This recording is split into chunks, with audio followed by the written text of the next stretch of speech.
Welcome back, guys. This is our channel, Well, What'd You Think? This is our show, We'll Want to Fight About It. We got a whole new group of We have two new panelists. You've probably seen Max before. He was in the first one. We got Nick. Hello, Nick. Hello. We got Omid. He's coming back for this fight. This is going to be a good fight. It's kind of like a Batman-themed fight. We got a couple of Batman questions. We'll have a little bit more Batman questions in the speed round. Right now, we have a couple of, we have Stuck on an Island. What movie are you going to bring with you? We have the best year for movies, which is an interesting question, so we'll see how that goes. So I think we're just going to start off with it right now. Our first question is, if you're stuck on an island, what movie are you going to bring with you? And we'll go ahead and start off with Nick right there. Okay, so to preface this, I had this one idea for a few days, and as soon as I sent my question in, I changed it immediately. So I just want to start off with my joke question, or my joke answer, and that was Finding Nemo. So I could learn to hold my breath. I was thinking of that too. That's funny. But yeah, my legit answer is Pirates of the Caribbean. Yeah. Interesting. Yeah, man, there's such fun swashbuckling movies. The swordplay is great, acting's phenomenal, writing, visuals, everything. But one, Jack Sparrow escapes an island, so I could, burn some rum, make a giant fire plume, attract someone's attention, or sell my soul to Davy Jones. Very tactical. Yeah. Very tactical approach. All right. I like this pick. I think Pirates of the Caribbean is a super fun movie, but I was thinking when you're stuck on an island, there's one thing that's gonna help you get through it, and it's humor, it's comedy. The movie I'm picking This Is the End. With we got Michael Cera, we got Jonah Hill, we got James Franco, we got Terry Bauer, we got Seth Rogen, we got everyone, we got all the good guys. When you're stuck on an island, you're gonna get depressed, right?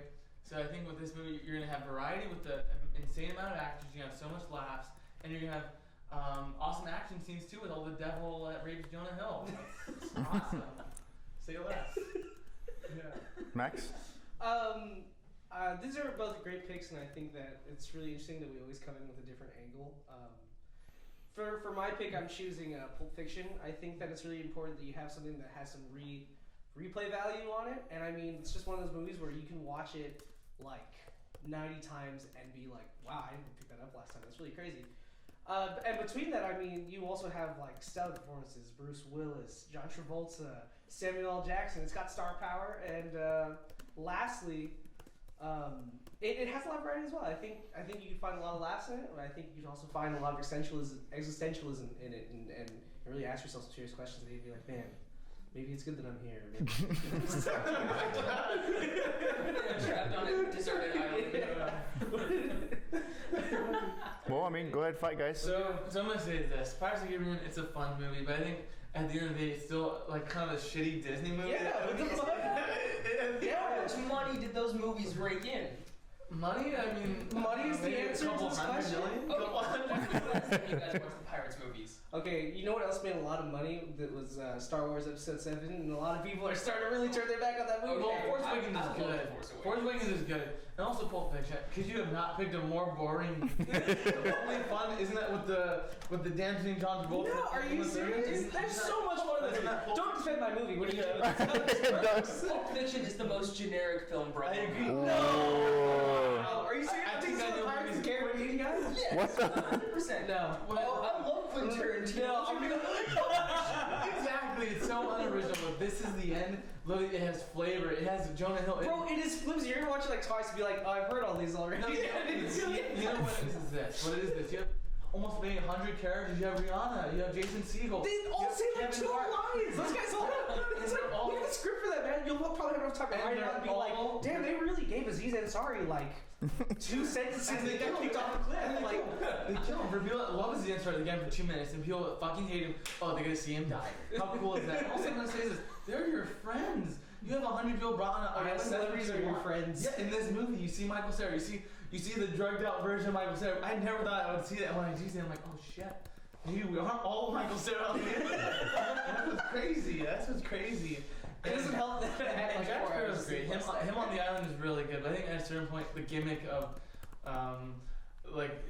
the Jack Sparrow isms die. Both of your gimmicks are gonna go down. It's like that. You chose a comedy, which isn't bad, right? But I mean, it's gonna go dude. It's gonna flop in 2 seconds. It's gonna be you know what I mean? That's what it's gonna do. And Jack Sparrow, dude, Johnny Depp is so annoying. You're gonna realize a little bit in and be like, But this was, I'm talking about pre-Amber Heard issues, okay? Yeah. When he was still good, when Pirates of the Caribbean restarted his entire career. Let me tell you, Let's be real. I'll It say did this. restart his career, It but did. it didn't age very well either. If you go back and watch that movie, really. Yeah. How It didn't so? age very well. How? He's right. It's a shitty Disney Wait, movie. why didn't it age well? Take it. I need specifics. I need Yeah. receipts here. Yeah.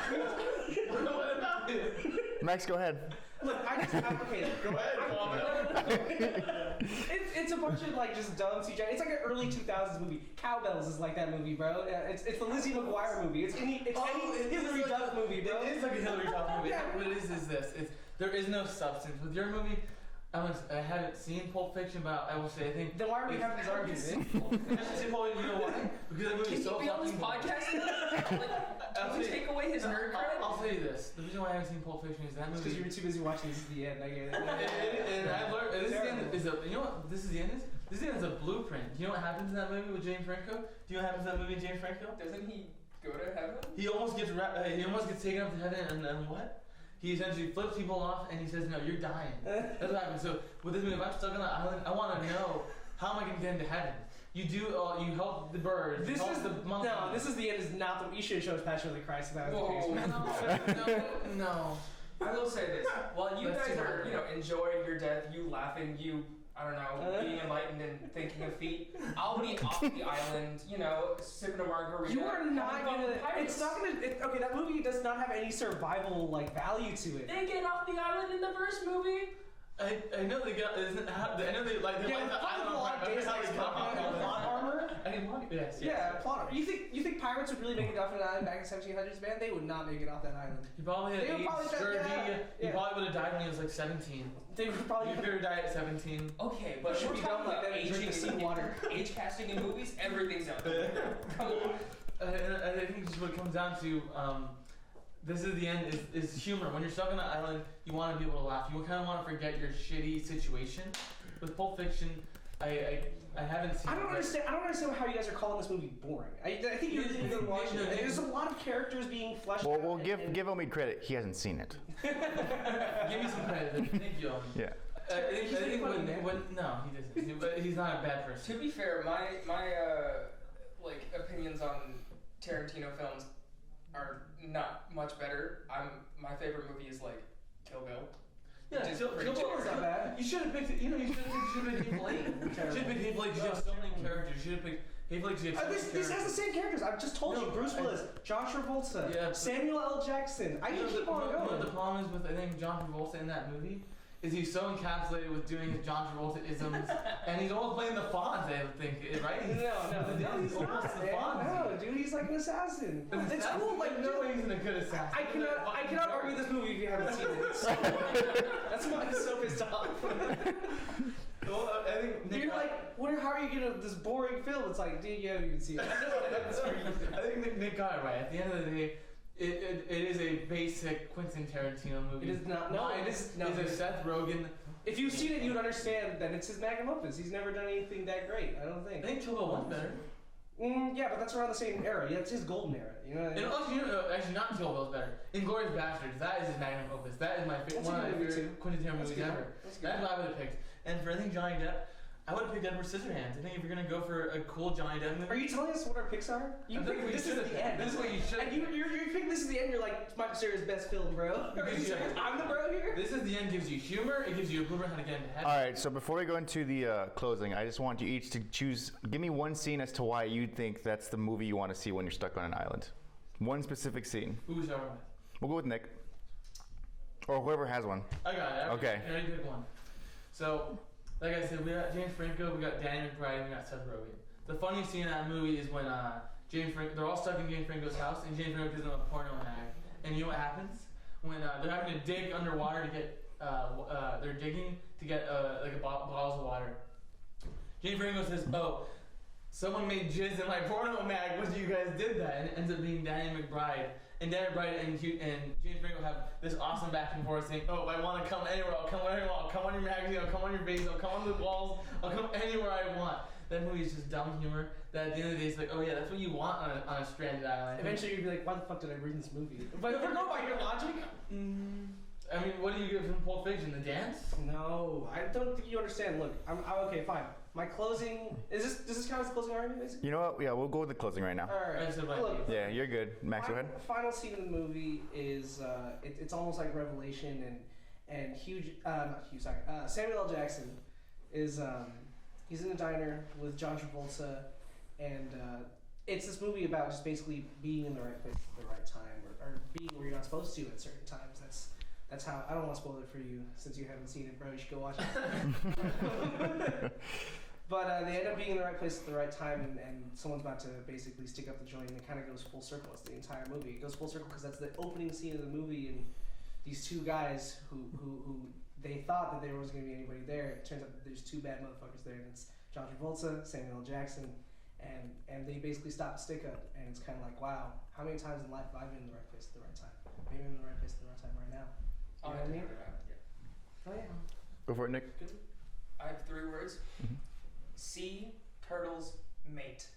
I'm getting off the island. Terrible. You gotta explain it a little bit more. I don't follow. Yeah. Dude, there's one major part of the movie is getting off the island. That happens actually multiple times in the movie. There's a whole fairy tale with Jack Sparrow, so it just gives me more and more opportunities to build a plan to get off the island and survive.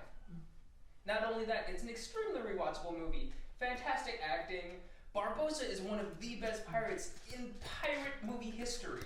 Like, you can't think of a better, more charismatic villain in a pirate movie than Barbossa. It sounds like you couldn't pitch the movie, so you had to pitch the survival aspect of it. That was closing.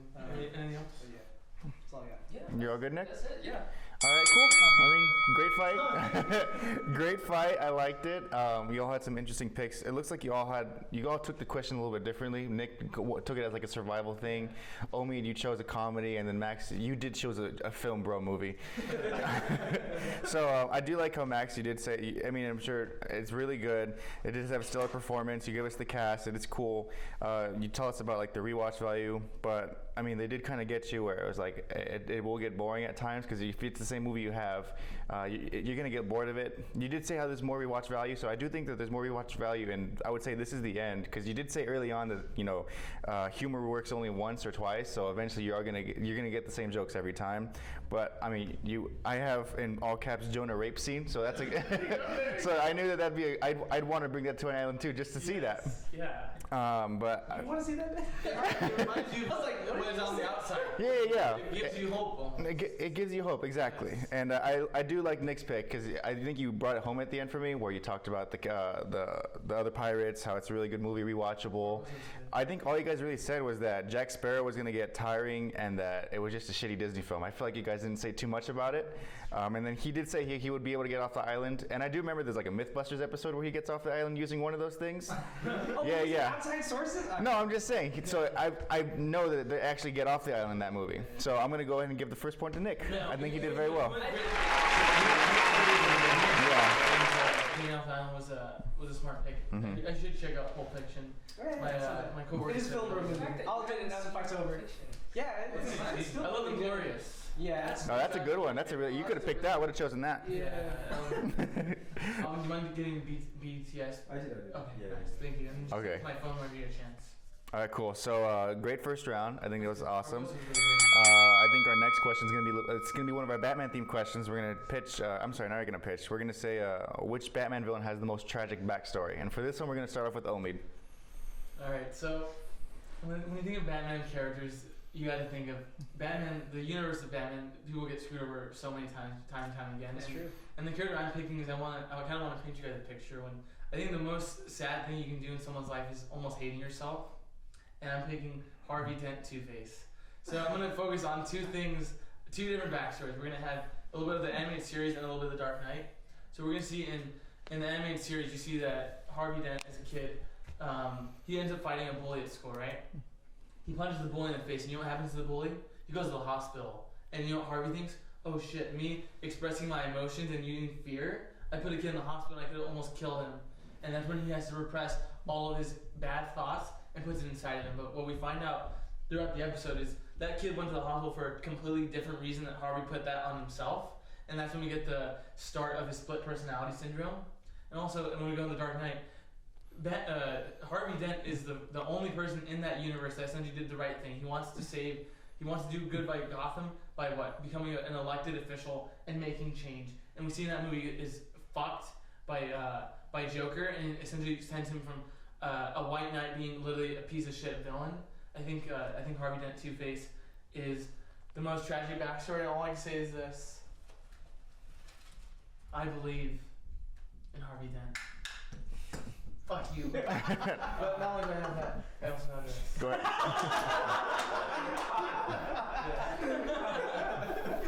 All right, Max, go ahead. I think what makes something tragic is something that's really relatable, and I think something that we can all relate to is we all love somebody. It doesn't have to be a relationship. It could be a family member. It could be anybody who you really think of as the first pick in your mind. And for my pick, I mean, for this guy, it was his wife, and he loved her, and she was gonna die. And imagine that you have the chance to save this person that you love. And it just takes a little bit of company fund. And instead of your boss just firing you and saying, hey, get out, he finds it as a monetary gain. Maybe he kicks you out and is thinking of a way that he can take advantage of your frozen wife in order to profit off of it and profit off of the science off of it. And I mean, I'm talking no other than Mr. Victor Fries, who has pretty much one of the most tragic backstories as a Batman villain, but you can really empathize and sympathize with what he's willing to do for this woman that he loves so much. That's my pick. Cool. Good pick. Nick? So I will agree with you that having a relatable villain is key to making them really sympathetic. So let me paint you a picture, right? You have a family, a wife, a kid, and you have a decent job, though times are tough because, you know, you're living in Gotham City. So because it's Gotham City, you take on an extra job of maybe working for the Joker. Granted, it's not the best choice, but it's Gotham. What other choice do you have? But you choose the wrong time, and he's in a big war with the Riddler.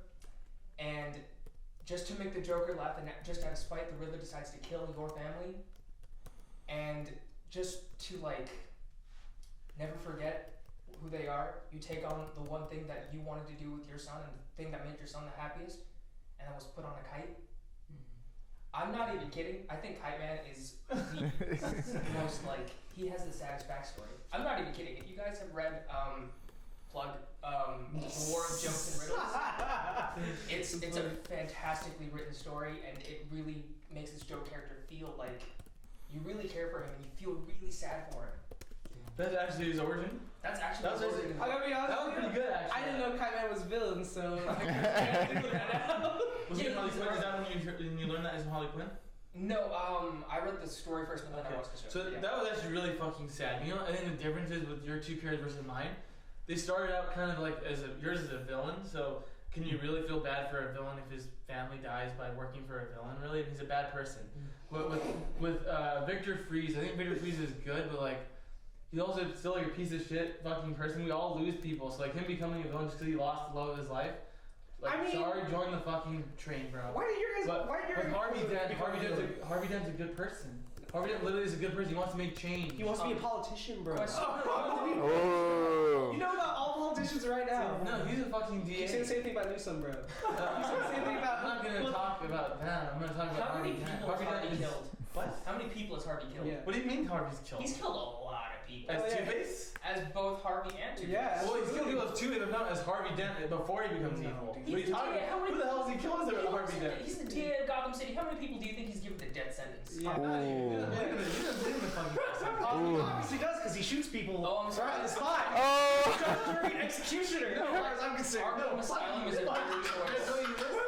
Me and my favorite part of the show. Me and Evan were talking about this. As Harvey Dent, he actually doesn't take on the role of judge, jury, and executioner. He is a lawyer. He brings people in and he puts them in front of a judge and he presents their case to getting them in prison. What Batman does, Batman literally is judge, jury, and executioner. He fucking breaks their bones and he literally says, oh, you want them to talk. He literally breaks everything on their body and expects them to talk. He's like, no, Harvey Dent does it the right way. Harvey Dent brings them in and questions them. I think Kite Man is good. I thought that was a really sad backstory. I think at the end of the day, if he was a villain working for Riddler or Joker, he got what was coming to him.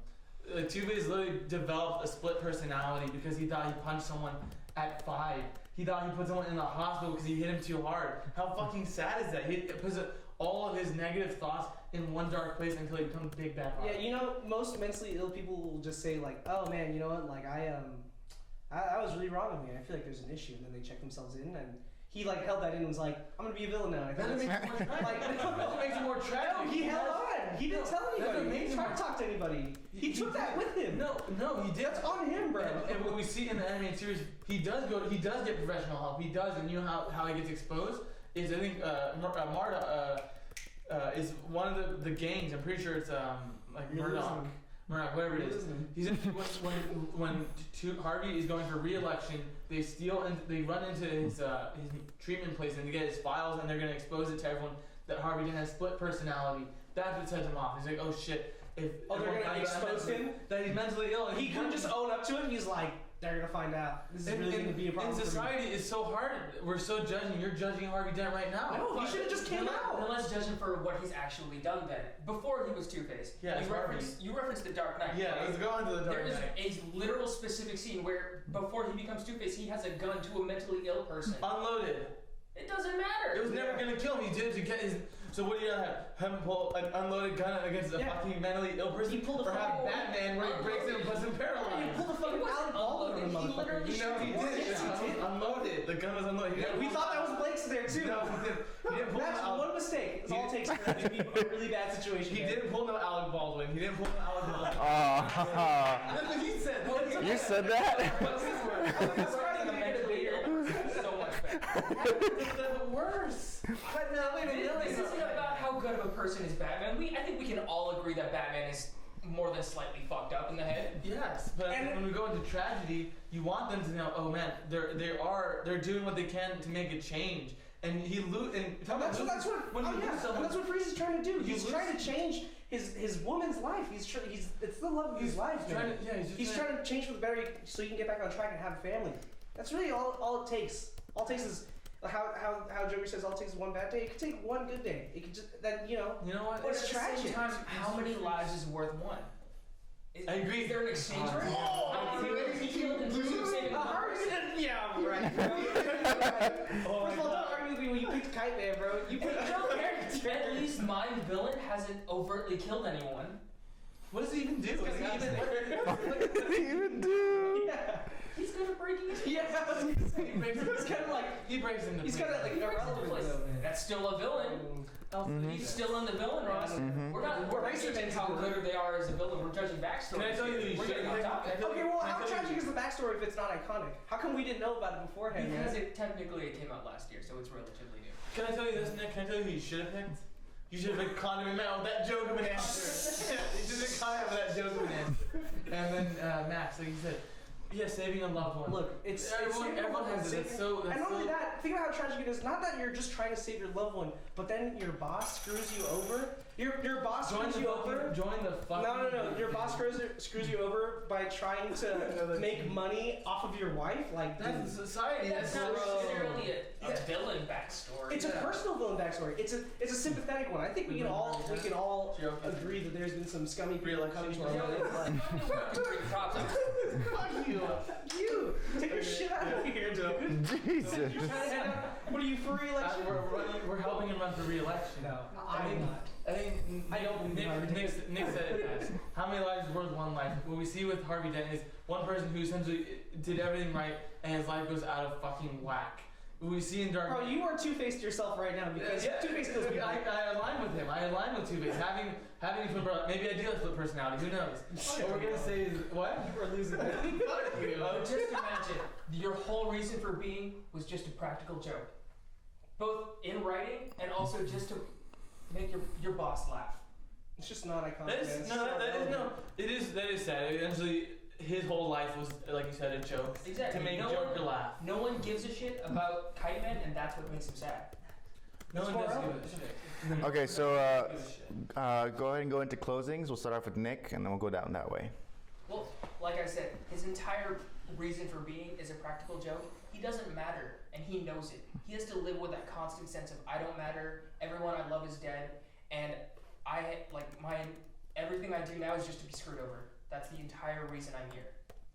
That was good. So, At the end of the day, all jokes aside, at the end of the day, when I pick the most tragic backstory, you want to really think of someone who got screwed. When you see in Dark Knight, he literally, when he has the dinner with Bruce Wayne and Rachel Dawes, who Harvey Dent's even with Rachel, you see that Harvey Dent almost bring up the idea that maybe he will be the next Batman because he actually is doing good in Gotham. He's doing it the right way. But we see when Joker, who is just like you said, making a practical joke. Joker wanted to send a message. He wanted to send a message of chaos and anarchy to show how shitty society is. So he takes Harvey and he takes Rachel Dawes. And you know what's, like you said, it was really sad that he lost the love of his life. You know what's more sad? Is hearing the love of your life die.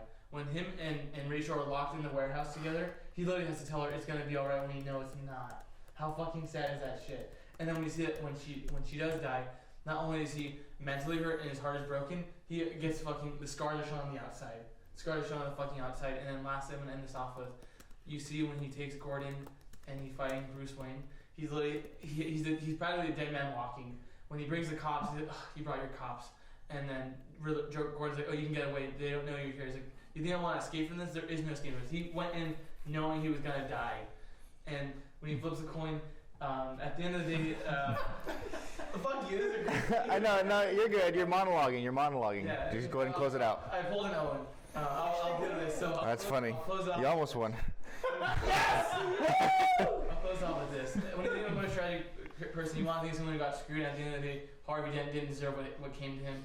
You're guy was the villain before, and Mr. Freeze is just for one person. Before I say anything, let me put your last nail in the coffin right now. He's a politician today. Every reason that you have, it's selfish, man. He did it for himself at the end of the day. You ever think about that? Nope. A lot of people died because he just wanted office. DA? What a nameless position. Really think about that. Can you sympathize with just having, like, you know, it's not even like a dream, like DA thing? I'm gonna need to hear more from Mr. Freeze, Max. Look, Mr. Freeze is different. I mean, I get it, but your guy's literally a joke. So. Victor Freeze, man, I mean, the reason why we call it, you know, sympathy is because we can relate. You know how relatable it is, how tragic it is. I mean, I'm in a relationship right now. I know a few of us are in relationships right now, and it's like, if I saw that person, it's like, you know what it mean? I mean, what if you had a daughter? It's like, you do anything. And I think a lot of parents, a lot of people who really show a lot of love are going to realize, like, yeah, I'd do anything in a situation like that. You know, for someone that I love to try and keep them alive and keep them going. And it's tragic. It's relatable. It's sympathetic. That's the name of the question. Okay, good round. Good. I like this round. Yeah, that was a good round. I want to hear from you guys. Just a little thing. So I thought, because I mean, obviously you guys both probably knew that Owen was going to be taking Two-Face. So I thought you guys did a great job of defending. I just want to put Saturday Night that it's over. He's loved Two-Face since we were like 10 years old. So of course we knew what he was going to pick. That was my birthday this year. I was hoping you'd change it up, but I guess. Yeah, I was like, don't be predictable. I guess surprisingly, I was leaning towards Nick at the end of this. That was really good. I thought Harvey's good, and I thought Mr. Freeze was good, but I thought he did a great job essentially setting up a different backstory and making it tragic. What about you? Yeah, so Nick had a really good beginning actually. Max kept reiterating how Kaiman was a joke, but I think your beginning was really like it kind of hits home. Yeah. It's a good story, dude. Yeah, I go ahead. I think for me, I don't even. Omid's one. Omid's pick. Nah. Sorry, man. So yeah. I didn't do it. Dang. Bro, that was a little bit tacky. Okay. Okay, so I'm leaning towards Max in this. Towards Max. Oh. Yeah. All right. So I did like Max's pick. I would say Nick, when they started calling Kite Man a joke, I feel like you really turned that around on them. Where like his whole life is a joke, and that is tragic. That's horrible. No one wants that. Omid, I think you made a lot of really good points about Two-Face. I liked him. I feel like every time they said something about you, you had something back for it. So I would say that it's close between Kite Man and Two-Face. I think that you said a lot, Max, but at the end of the day, you talk about like losing a loved one. Two-Face lost his loved one. I really like your pick, Nick, but I'm gonna have to go with Two-Face on this one. I think he had a Two-Face. He had a really good pitch. I liked your pitch, Max. It was good, but I like how many lives are worth one. I can't That was be a good mad. line. That was the. I think that Did was the right research there. on the way here. I feel like we could tell as you were talking. That was good. The opening was so good. That was such a good opening. I couldn't think of who the villain was. I was Okay. kind of in it for just the debate. I knew Kaiman was gonna be so hard to sell. So No, that was good. You sold it. You sold it pretty well. Yeah. Really good. I was like, shit. The opening was a great round. Yeah. That's why we brought on Nick, because he knows most of the comics more than we do. He reads all of them, so I thought that was such an awesome take. That was great. Okay. So our next question isn't one of the Batman themed ones. We're gonna go for something a little different. Honestly, just right now, we're gonna do the best year for movies. Max, you have what was the year? 2014. 2014. Omid Pick 2019. and Nick. Okay, wow. I chose 2008. Okay, Max. Why don't you give me your top film for that movie? My top pick for that movie is Birdman. Okay, Omid. Shit, someone or probably one of the really good movies. I'll pick Endgame. Endgame. Nick. It's half of my argument, but The Dark Knight. Dark Knight. All right. To We're gonna argue those three movies. All right. Forget about. Really? Forget about. Oh yeah. Okay. So you have your picks. You have. Change my answer? It's too late. It's too late. You're fucked. Okay, so I was thinking that Batman Parasite. Should have won Parasite. Mm-hmm. All right. So a little context. I told them to choose a year, and they I'm sure they did a ton of research. I'm sorry, guys. They looked at a bunch of movies that were good and bad in that year. I just want to hear one. I'm not going to hear a list from you guys. So we started off with Max already, right? Yeah, Max is gonna start. Okay, so Max, go ahead. Okay, well, if you want me to really pitch Birdman, everybody loves a comeback story, and it's really you have to think about 2014. What? I'm sorry, I'm thinking of that one Parks and Rec outtake. Yeah. Everyone loves a comeback story. Alright. Biscuit. Yeah, Kim Kardashian. yeah, I forgot about that. Everybody really likes one, and I think this was a really like a huge turning point in Michael Keaton's career because everything like the last thing people had saw him in was Batman, and it's really crazy to see him go back and become Birdman, right? He's on a little off Broadway, which is a thing that a lot of Hollywood actors do after they're done acting on the big picture. I mean, Danny DeVito was doing it for a little bit. You go from the small screen straight just back to New York. On Broadway, off Broadway stuff, and Michael Keaton plays a character that is like, you know what, my career's in the toilet, like I need to do the show, I need to do it right. And at the same time, it's almost like this mythical thing at the same time. That's what's really cool about it, is that he's at the same time always seeing this creature, this figure, this Birdman, right? And it's kind of like, how much of that can I put inside of me as acting? And I think lastly, I'm just going to tie it all up and say, you got to think about the time period. 2014, most saturated it had been about comic book movies, and Best Picture happened to be about a man who thought he was seeing a comic book character himself and thought he could see that inside of himself. That's pretty good. Want me to go ahead? What was your movie again?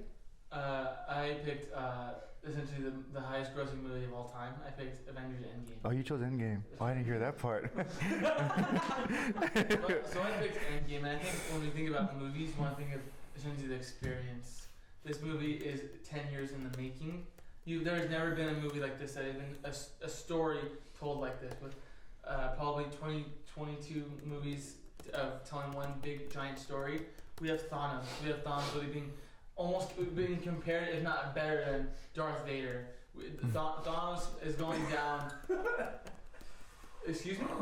You're gonna No, go ahead. Yeah, Keep going. Let's go. So, like I said, Thanos was beloved. Thanos is being put on Darth Vader, probably even higher than him. And as I said, it gave us the most sad, tragic conclusion that no one wanted to see. We lost Robert Downey Jr. as Iron Man. We lost Chris Evans as Captain America. You know, people grew up with these characters. With Birdman, oh shit, I won't even go into that yet. Yeah, go ahead, Nick. I want. Endgame is the movie experience. You get it? Go ahead. Yeah, go ahead. Good. So, when I think of best year for movies, and more specifically in this case, thank you, best movie, I think of legacy, and what movie has a better, long-lasting legacy on comic book movies and entire generations than The Dark Knight? It is, well, I haven't seen the new one, but up till now, the best Batman movie, hands down. I don't think that's in debate for anyone, unless you include animated stuff, but that's a personal thing.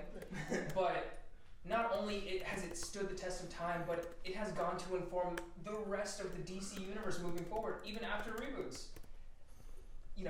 Every DC movie after it, Suicide Squad, probably not the best movie to start with, but Batman vs Superman, Justice League, Man of Steel, all of them have been dark and gritty thanks to the legacy of The Dark Knight.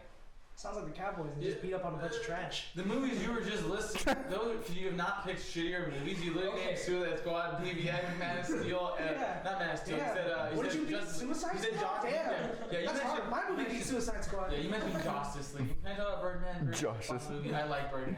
But when you think about Birdman, at the end of the day, it's like a message on being a superhero movie, but like everyone's already known that message without having to watch the movie. Yes, when you're working for a big company, you're passionate. You don't get much creative control. That is like, you don't need to really watch a 2-hour boring movie. And you know what we have in that? We also have Edward Norton fighting Michael Keaton in underwear. Like, we wanted to see an epic badass fight, and that's the shit we get. With It's Endgame. making fun of your stupid shit that you're about to talk about. That's why. See, That's probably why you hate it so much. You mad, bro? Because that's exactly what you're about to talk about. No. Highest grossing film. So much money. Yeah. Thanos over Darth Vader. Really? Thanos is Are you out of your mind? No. Thanos over Darth Vader? Can I tell you? Do you see how far back I leaned up? Oh, it's a hot take. Your breath is with that shit coming out of your fucking mouth. I want to tell you, you know why Darth Vader doesn't work? Darth Vader doesn't work is because he has. I tell you, Star Wars. I think I'm helping you out by throwing you off that track. I'm comparing to Thanos. Darth Vader is just evil to be evil. He wants to do really well. You know what Thanos wants to do? He's thinking about all of you that are going hungry in the world. What do you get that face off? Darth Vader is. I don't think it's a good idea to bring up Darth Vader. You should. I'm just letting you know. Drop the Darth Vader. Drop the Darth Vader. You're making the judge mad. Whatever. All I'm All saying is that after we came out of Infinity War, we all said Thanos was one of the greatest villains of cinema. And oh my god! I got it. No, let him talk. Let Omen go. Let Omen go. Go ahead. Good. Thanos was one of the greatest villains of cinema because they built him up 10 years in. Every movie we saw, we got pieces of it. Andrew, I love you. This is an Andrew take right here. I gotta be honest. This is an No, Andrew this take. isn't an Emmer take. You don't even love Thanos, but you talking about Darth Vader. I do love Thanos. Omen is arguing right now. We'll go ahead and let him keep going. I do love Thanos. I love Thanos in Marvel vs. Capcom 2. So what we're saying in this is he's an awesome fucking character. We have Robert Downey Jr. You know Robert Downey Jr. It's Josh Brolin with the giant chin, dude. You already did it in Deadpool 2. It's like the same thing. Maybe it is Josh Brolin with the giant chin, but you know what your movie doesn't have? Your movie doesn't have Robert Downey You know what Jr. your movie doesn't have? Best Picture. That's what I thought. Oh. The Hollywood Foreign Press Association fucking bought out. Oh yeah, back in 2014 though, that was a contending year. That was a contending year. Yeah. And you want to talk about Oscars though? Think about the somber moment when Best Actor was announced, Heath Ledger, and everyone was stunned in Legacy. silence. It's huge. Legacy. It was huge. That is a memorable moment, and that is all because of The Dark Knight. And that was awesome. And we were talking about this a while ago. Dark Knight is an awesome movie. It is almost perfect, right? But I think the reason why people love it so much is the fact that Heath Ledger died, and if he didn't, maybe the Joker performance wouldn't be held as high as it is. And you mentioned that. I mean, it hurts my heart, but it's not like it isn't true. And you mentioned that it is the best Batman movie of all time. I'm gonna actually argue that I think Mask of Phantasm understands Bruce Wayne better than. Wow, that's a dirty move, pulling at my heartstrings. Yes. Dirty move. Okay, Nick. I want to hear you. Actually, I just want to hear you shit on Endgame as much as you want right now. Yeah. I want to hear you shit on it. We've burned it up on this side of the table. Go ahead. To bring it back to the Thanos argument, you said that Thanos was the best villain, right? In all of cinematic history. Cinema, bro? Yeah, one of them. Cinema. One, he was barely in that movie and he didn't do shit. And Oh yeah. Go he ahead. was so much better in Infinity War. Wait, I got an even better one for you. They killed the one that they actually killed in Infinity War. That's that did all the damage. That was the one that hadn't even done anything yet. He hadn't even done anything. That version of Thanos that they were fighting, he was like, who are any of these people? Like, what a terrible way. Remind me next, when does he die in the movie? He died, yeah, like first 10 minutes, it was like, Can I tell you why they did that? Well, they subverted expectations. Oh my God. wrong! Your movie. You're going down, man. Your movie is a trash fucking Oscar movie that literally. Okay. There is a jerk to the Hollywood one Foreign. more- I still want to hear Nick shit on Endgame. I'm liking this. One more thing about Endgame.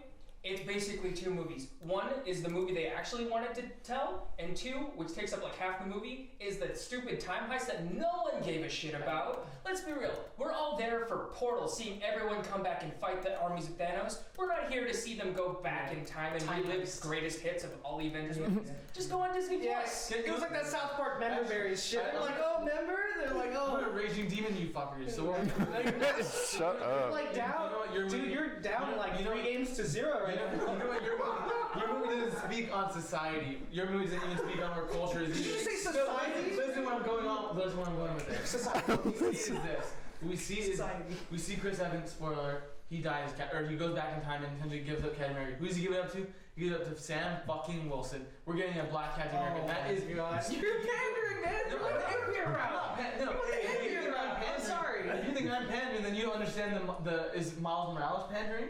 Is Miles Morales part of this fucking argument? No, same idea. Same idea. We're taking a predominantly white character to speak for all of America, and we're putting it into the most marginalized community of the world. Okay. I've heard you try to defend Endgame enough, Max. Yeah, I need you to shed it on Dark Knight a little bit, and then Nick Yeah, shit I on got Max you, a I little got you. bit. I'll show him right now. Good Look, I'm not, there's no lie that Dark Knight is in question. A great movie. Now, however, did it represent your year very well? 2008. I mean, it's a good movie. I'm sure that. I mean, it didn't win Best Picture, you know. And I'm not trying to. Sorry, I'm not trying to step on it too hard because honestly, Dark Knight is one of my favorite movies. I gotta say that, right? I gotta give that respect. But I'm just saying, Birdman not only is a great movie that represented that time period, but I mean, look at the Oscar picks that year. Imitation Game. Benedict Cumberbatch is one of his career-defining performances, really. Interstellar, another comeback story by Matthew McConaughey, and it beat out that with this great story about Michael Keaton. Emma Stone. I mean, we've seen them both in comic book movies as the Vulture and Gwen, but I mean, I didn't, no one knew that they could really act like that, and also not only that, but represent a year so well. You know what I mean? Like, we're talking like what else came out of that year? Whiplash. I mean, I'm a jazz kid myself, and I even thought that Birdman's definitely better than that movie. You know what I mean? I gotta put it above that. As far as Dark Knight goes, at the end of the day, you got I'm not wearing hockey pads. And you got, you got your corny lines. Memorable. You have a lot of legacy. Long lasting. You're remembering it now. What? 14 years later? Yeah. I want to address what he just mentioned. You're mentioning all these movies of 2014, right? Oh, yeah. You're saying a movie doesn't represent a year. Your older movies you just listed are like, shit, I wish you picked that. I wish you picked Interstellar. Interstellar is a monumentous. When you watch that, it's an awesome movie. Whiplash, if you're gonna go for the Oscar bait circle jerk, you should have picked that. That shit's awesome. And then you also, Why would I pick all those when I could have picked the winner? Best Picture. no, because I just told you so many times, the whole foreign presentation is a joke. When you think movies, you want to think of the movie experience. You want to think of what? This is coming from the guy who chose. Okay, Omi, tie this into your closing. I'm gonna tie into my close. So all the movies you just listed, I think you actually shot yourself in the foot. When you think of 2014, you don't think about Birdman. You know what I think of 2014? I think of the best movie of all time, X-Men Days of Future Past. When I think of 2008, Dark Knight is an awesome movie. I love Dark Knight. But I think at the end of the day, that movie gets way more respect than it maybe deserves, because I think Mask of the Phantasm is honestly the best Batman movie, because we get to see Bruce Wayne be heartbroken. We've all been heartbroken. We can all relate to that character. With Endgame, I think when you think at the end of the day, you think of movies, you think of experience. You think of, oh, where were you when you saw Endgame? People want to give us all that amnesia so they can see Endgame again. Fuck you, Al. Okay. I was watching Endgame. I was in a movie theater, bro. Like, Yeah, exactly. So, I think you're good. You're good, Omi. Nick, go ahead, closing. Yeah, I remember. So again, bringing it back to legacy, it is arguably the best Batman movie. And while I agree that Mask of the Phantasm is a better Batman movie, it's an animated movie. It's not as memorable unless you're a diehard fan who watched the animated series. But again, Heath Ledger's Joker, Christian Bale's Batman, Two-Face, a movie you literally brought up in the previous argument. mention the actor, he's a good actor. Exactly. Mention his name, he's a good Aaron actor. Eckert? There you go. You think I don't know? I worship this Mention movie. his name. But not only is this movie extremely memorable, it went to define an entire generation of DC movies moving forward. Granted, they're not the best movies, but that amount of impact, is the reason 2008 is and The Dark Knight is the best choice for this.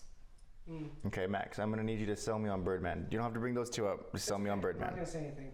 I mean, you know how I do my closer arguments. Well, Birdman really represents 2014 really well. Because if you look at the time period, it's a bunch of saturation in the comic book, arc at that point. Yeah, you had Guardians of the Galaxy come out that year. You had X-Men Days of Future Past come out that year, which means that X-Men First Class already came out. Which means that think about how many Marvel movies came before that. Captain America 2, all these ones that are basically they were just shitting them out at this point. And you have a film that really takes a stance and says, you know what, I want to make something that can really shed some light on that and what happens to those actors, right? We're talking about Michael Keaton. They're like, let's pick Michael Keaton, someone who's washed up, old. I don't know. Do you think he can act? Yeah, I think he can. If you watch that movie, it really is a turning point in his career. I mean, I know that I didn't know who he was before that, other than Batman, really. But who better to choose than Batman? It's really like the arc of a legacy. He went from being Batman to being Birdman to being a Best Picture, a Best Actor nominee. I'm not gonna lie, I don't know if he won. I know he was nominated, but other than that, I mean, you have the score. I mean, all your movies set in basically New York. I mean, you know, this movie is also set in New York, and the entire movie is just drums. It's just jazz drums to really hype up the intensity and the tension, and the pressure, and I mean, it's. What can I say? It won Best Picture. Nothing. Cool. Good picks. Yeah, that was a really good fight. What do you guys think? So I think going in when I heard you pick Birdman, I was like, oh shit, he's just gonna be talking about Oscars. But I think this was a clear winner for me. I thought Max easily took this one for sure. And I was surprised because I knew when you picked Andy, I was like, oh, you're so fucked. I wanted to pick Parasite. Why didn't you? I asked you what the best movie was of that year. Yeah, it was between that and Parasite, but I thought I was going to screw it. So I think Max easily took that because Dark Knight was really good, but I think Max did a great job taking both of them down and then also saying the soundtrack's good. The time it came out was amazing. Yeah. What about you? That was a good question. I didn't know that they were gonna have to argue one movie of the year. Yeah. That was a curveball. Yeah. That was good. That was a really good question. Thank you. That was what he called me. Yeah, I called Amir. Told him about my plan. That's good. Wow. Omi's argument.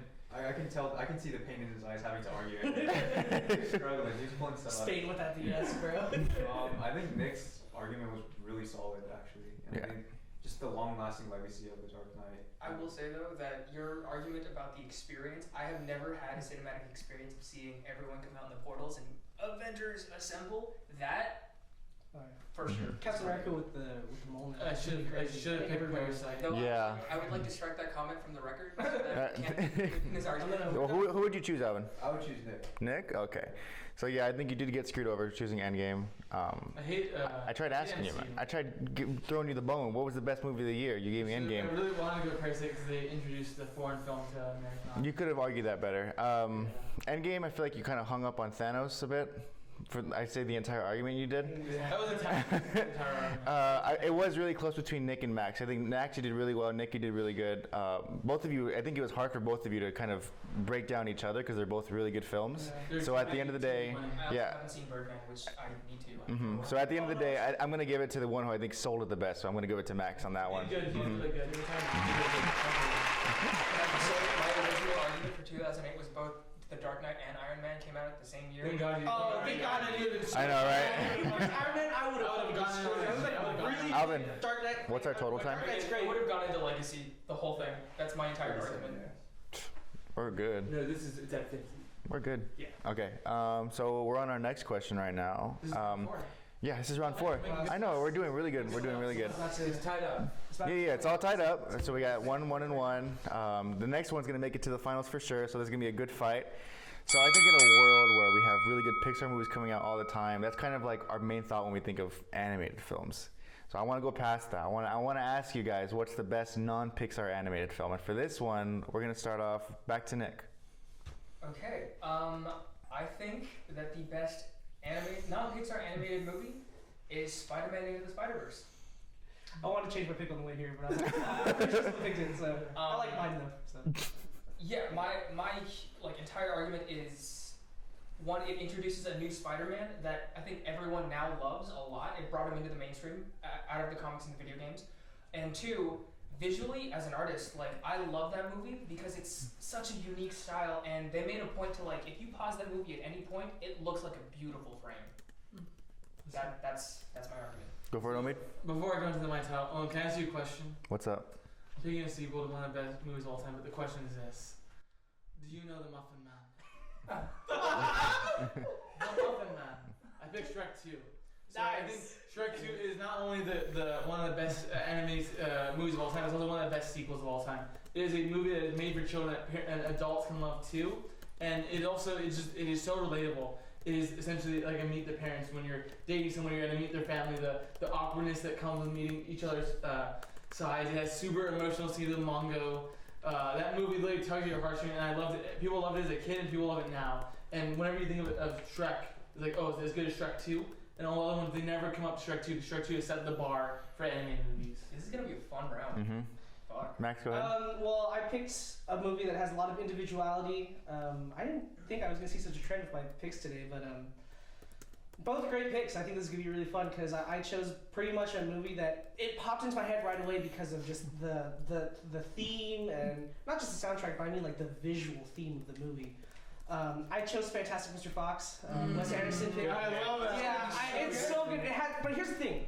It's just a movie that has its own personality and its own sense of style and its own sense of humor, and it's really cool that Wes Anderson found a way to basically take like something like a feature film that he did and put it on that claymation animated stop motion form and do it. So. I gotta say, I love both of your guys' picks, but I think just kind of right off the bat, the weakness I see is both of you guys are adapted works. Miss Venom is Fox is based on the book. Okay. Miles Morales is just copying the story from the comic to book. be Shrek fair- 2 is all original.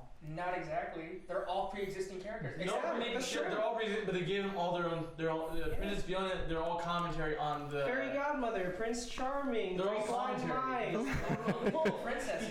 You kind of screw yourself. No, with that, I'm man. saying, sure, you can say my characters are copied, but I'm saying the story is all original. For Fantastic Mr. Fox, they're literally one for one the Yeah, book. but just because they're adaptations, no, it's not one for one. I mean, just because they're adaptations. I mean, read the book.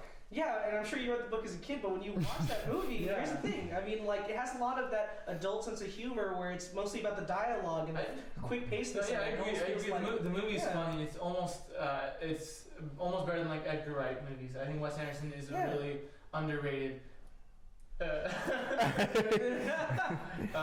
And yeah, I think Miles Morales is a fun movie. I think also just at the end of the day, it's gonna always be compared to other superhero movies. I think the art of it is awesome, but I think it'll always be compared to Spider-Man 2. It'll never be as good as Spider-Man 2.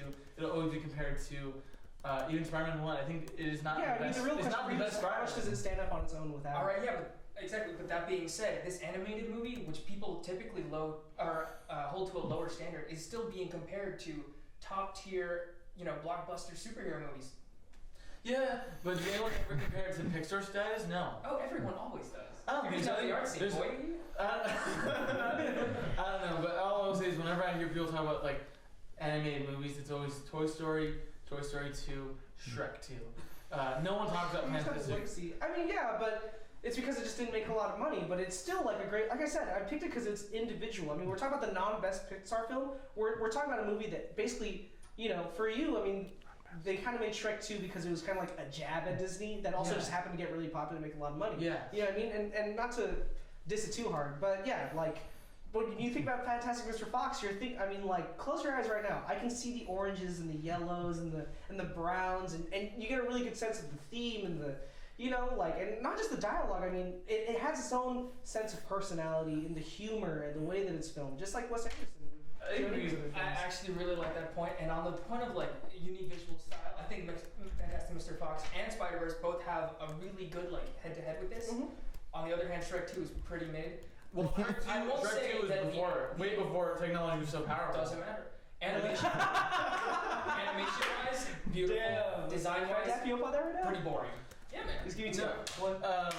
Alright, so I will say I'm not arguing that Fantastic Fox is a bad movie. I'm not arguing that Spider-Verse is a bad movie. I'm saying as an animated movie, you kind of want a legacy. I think as we're getting more Spider-Man movies, once we get our first live-action Miles Morales, people will be talking about Into Spider-Verse. I don't know. We already got No Way Home, which took away the quirk of Spider-Verse. Having multiple Spider-Man, it's true. With Fantastic Mr. Fox, I think it is. I love the claymation, but we also got Isle of Dogs, so it's like I think Wes Anderson is just kind of reusing that trope at this point. There's never been a movie like Shrek 2. No, you don't want to talk about legacy and talk about Shrek, bro.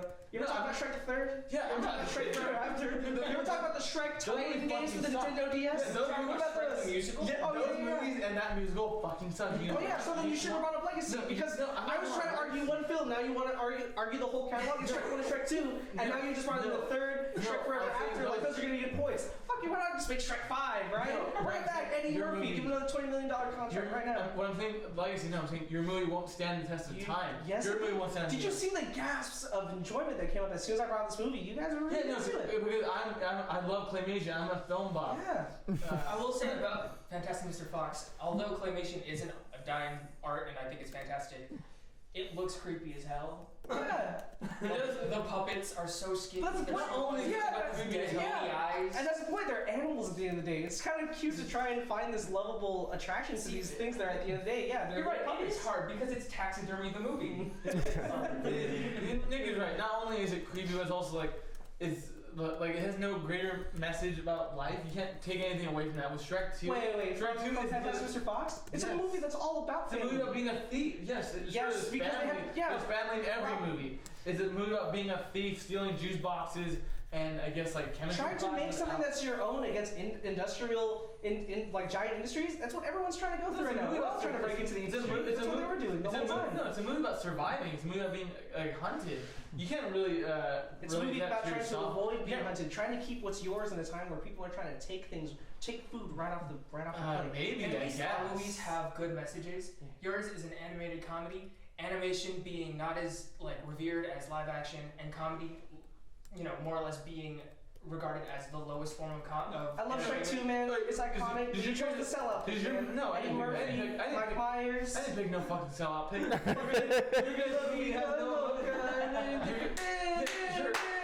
you know what that is? They brought culture into a white-led movie. With, What?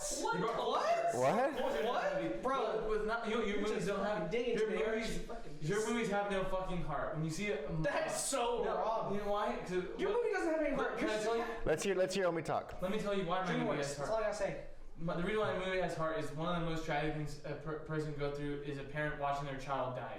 Sure, you're gonna say it's hyperbolic, but when you see Mongo and Gingy, when Gingy literally sees Mongo die, sure, he has a stupid name, and he dies during an action scene, but if you're a smart enough viewer, you can look at the message of it. He literally, his baby is literally being torn from his hands. Do you not remember that? And what does Mongo do? Mongo saves them so Shrek can get back to Fiona. And what is they doing? It's also a commentary on arranged marriages. Fiona's parents not approving of Shrek, so they bring in a straight white Prince You Charming. had us for like a second and then you ruined it. I'm gonna poke a hole in your argument right now, but Mongo doesn't die. What do you mean? Mongo, granted he's armless and underwater, but you can still see him singing. You can see him singing if you know anything about physics. The cookies Oh my God. Water. But we don't know where he's in it, so Okay, So off-screen development, really? yeah, 100%. Fuck you. we're gonna. Okay, I just want to hear you guys shit on Spider-Verse a little bit because I feel like I haven't. I'm having to defend my movie from two fucking. Yeah, let's shit on You Spider-Verse. yourself the entire time. Look, I didn't do shit. Spider-Verse, yeah, it's a great film. It's a great movie. I don't think that forgettable is the right word, but I think it's the Tie this into your precursor. closing. Yeah, I can. I think it's the precursor. I think that in a way, they're just kind of starting it out. They're figuring it out, right? Miles Morales is the great it left us wanting more, in a good way and in a bad way. And I think that they're gonna figure out it's gonna be like how Shrek 2 is better than Shrek 1. Spider-Verse 2 is gonna be a lot better, and they're gonna have the formula figured out. They're gonna find a way to cut that screen time a little bit more evenly, and not leave us with just like, oh, it was Spider-Man, it was Peter Parker, and Miles Morales for only like 20 minutes, and then there was like all these people that we didn't really care about that much, As far as Shrek 2 goes, man, like you went with Endgame today. You did the same exact thing. You went with the DreamWorks pick, man. I don't understand what happened. And I'm not gonna lie, Shrek 2 was a beloved. You should play off the nostalgia, bro. Cause I love that movie, right? Like when you picked it, I was like, damn, I should pick that myself. But here's what I'm gonna say. Close it out, Max. I just want to close out and say, Fantastic Mr. Fox, it's its own movie. It's Wes Anderson's take on doing the claymation thing. And I know that Isle of Dogs came out later, but I mean, you just can't compare it. Like, I barely remember that movie, but Fantastic Mr. Fox, you can close your eyes. You can see the Bunsen, Barnes, and... All right, you got 10 seconds. See You got 10 seconds. No, it's because it's when I'm under on time, I give them more, but I just. We're talking George Clooney, Edward Norton... It's been past those 10 seconds. Only go ahead. That's all.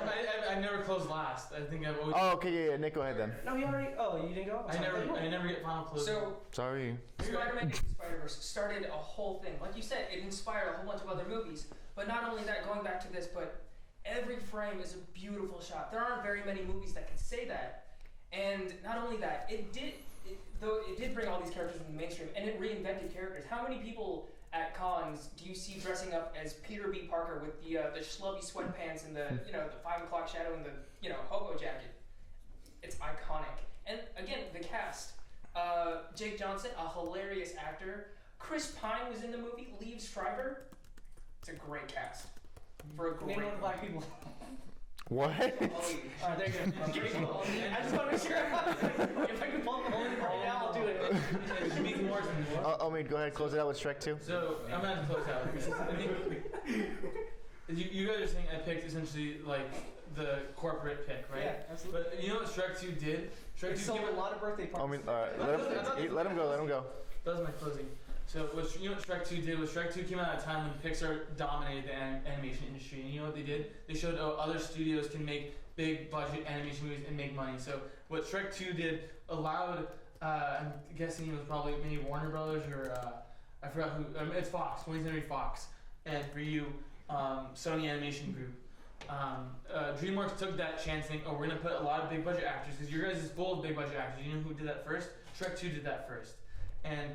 Yeah, jokes aside with the Mungo, and I think at the end of the day, Shrek 2 is a great story about family. When you're dating someone or you're meeting your friends, you meet their family, you're extending your family. That is also relatable with, like I said, with Prince Charming or with Fiona's dad and the mom. You see how it's almost Shrek and Fiona are forbidden love. That the You got 10 seconds. Dad doesn't approve of it. At the end of the day, I think, like I said, Isle of Dogs is almost a better version of Panties in the Rock because it's original. I think Into Spider it's going to be forgotten once we get a live action Spider-Man movie because we've already seen the multiverse done in live action. Once we get a live action Miles Morales, people are going to forget about Into the Spider-Verse. Wow, good closing. I'd say. I think you really saved yourself a little bit because you're kind of falling behind. But I 2 brought more. You were. What do you guys think? I missed a little bit of it, but picking Shrek 2, like, okay, this is for sure. I thought that was like a clear winner. Then Spider-Verse and Fantastic Fox, those are all really good picks. I was really surprised that it's like you kind of went for like joke arguments when Shrek 2 is like so good. Mm-hmm. Like or something like manga. It's like no, you talk about like the actual good parts of the movie. It is when you're fighting 2 arguments. Yeah, I defend more. Yeah, I agree. But I think this one was so close. Like I'm not sure who I'd pick. Leaning more towards that was all pretty equal. Yeah, I thought it was pretty equal. I think your arguments were all really, really solid. But I don't know if I'm just biased or what, but once Nick said Into the Spider-Verse, I think. That does sound like bias. That's literally bias. You didn't even hear the arguments.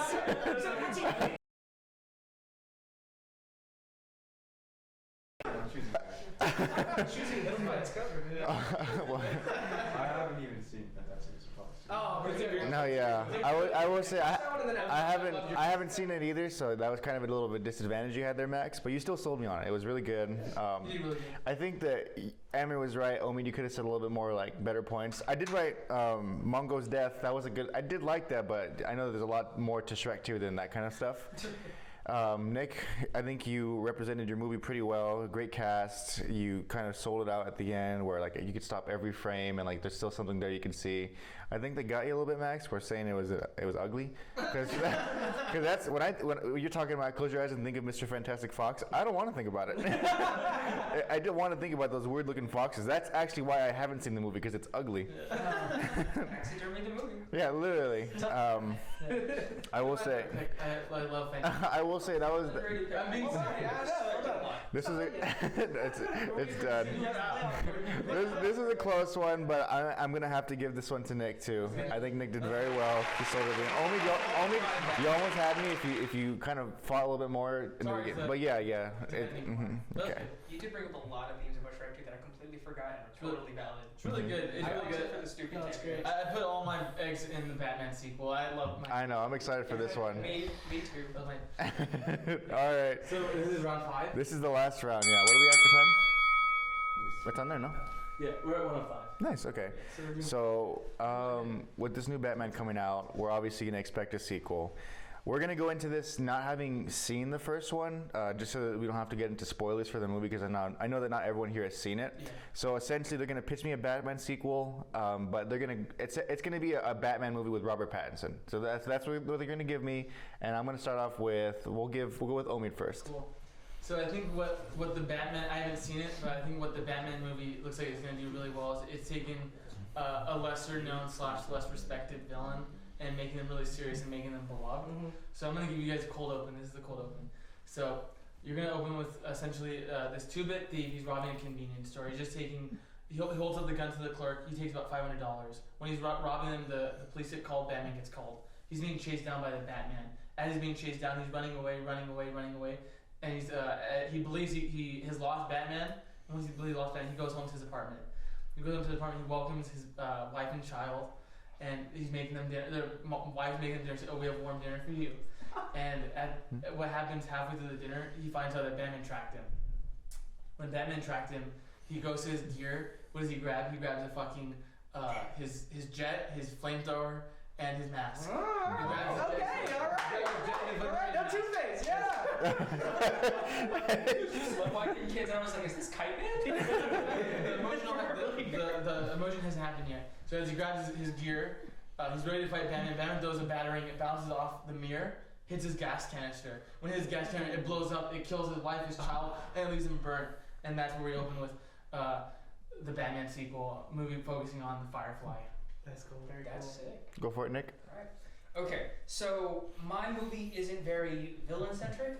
It's probably just going to be like a mob-related movie. But more importantly, I haven't seen the new Batman movie, but from what I hear, Bruce Wayne isn't processing his emotions very well, and he's a giant rage monster. He doesn't know how to do anything, and that's why he's Batman.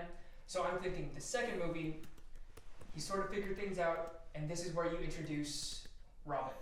We've had so many solo Batman movies. We're gonna ignore the ones with Chris O'Donnell because those don't matter. But for the most part, everything's been a solo movie. What better way to show the character of Batman by having Batman train someone to not become him? Show him a better way to channel his anger and become a hero. And I think that's why we need a Robin intro movie. Very nice. I have seen the Batman movie. It's not going to relate too much into my pitch. I just want to say, you see the world and you see what they've kind of created. You can see it through the trailers. I mean, we're talking about a broken Gotham. This is a city that is a thumbtack away from it just being loose. A lot of people starving, looking at like our world right now, and there's one man that we focus on, and he's a starving actor. He's trying to make it up in the world. He's trying to make it through, and he just can't seem to get his feet on the ground, and he's in the wrong place at the wrong time, and all of a sudden you have Clayface. And I'm going to take it even farther. I think it should be played by Kit Harington. Oh. Yeah, that's what I think. I also came with a casting pick too. So for Firefly, I want to cast. I don't know what his real name is, but it's Jesse Pinkman. Oh. Aaron Paul, yeah. Nice. That's cool. Man. I think Aaron Paul can really kind of give like this tortured soul. Because I said I haven't seen the band, but what I think was it seemed like it's focusing on like I guess justice and what is morally right, unmasking the truth. So I wanted my Batman movie is I'm gonna have two villains. It's gonna be because after his gas canister blows up, his family dies and he's burnt. He's taken to the hospital. And when he's in the hospital, he's gonna also go under like treatment. And the person that's treating him is Dr. Crane. So we're focusing. Yeah. We're focusing on this movie is going to be about the fear that comes with being Batman, the fear of society, and also the torturement of being. Dr. Crane is Scarecrow? Yeah. Okay. Scarecrow. Cool. So it's going to be Scarecrow focusing on That's fear, really cool. and Firefly essentially being the embodiment of torture. And his whole in this movie, I want because I think I don't know how Riddler is, but I think I want a villain that really was wronged by Batman. What should have Batman done? Batman should have been smarter to not have blown up his gas canister and probably killed two people. So he's gonna have a bone to pick with Batman because all the other villains is more so Batman just doing the right thing and stopping him. This guy's like fuck Batman. Just a plot hole, really. I mean, like I like your idea. I think that killing is just a little too far. I mean, it's not what he does. I know it's an accident. I just feel like they wouldn't write it. You know what I mean? Like that's the only thing. They just wouldn't write that he killed it. Yeah, he could have like brutally mauled the family and they're like all on life support. But I mean, like killing them is really far. Well, the reason is when his gas canister is popped, Firefly's still shooting the gun. That's what makes it blow up. Oh, I see. So it's still like Batman's fault, but I mean, it's not Batman is killing them. I think with a lot of these movies, there is no bone to pick with Batman. There is no reason. We're gonna really get into the idea. It's like, oh, is he justified? Why does Batman get to be a vigilante and be the judge or executioner? This Firefly got so fucked, and he's gonna bring in the Scarecrow.